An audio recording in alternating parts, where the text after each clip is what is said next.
In order to add images from the asset library or bundle in SwiftUI, we would use the image view.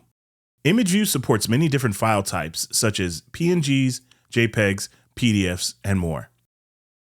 To add an image, all we need to do is add the name of the file inside of the parentheses.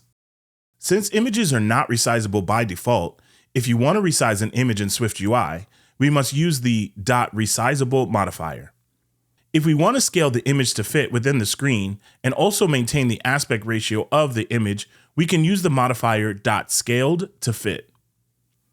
.scaled to fit or .scaled to fill are available for resizing images. But as an alternative, you can also use the modifier aspect ratio, and inside of the content mode, you can either use .fit or .fill. We can give our image a custom frame by using the frame modifier. In order to mask an image using a shape, we can use the clip shape modifier. Then we can add circle inside of the modifier.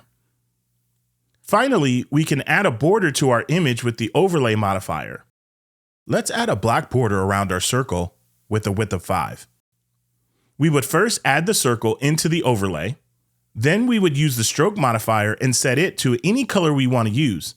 In this case, we will use black. Finally, we add the line width to the stroke and set it to 5.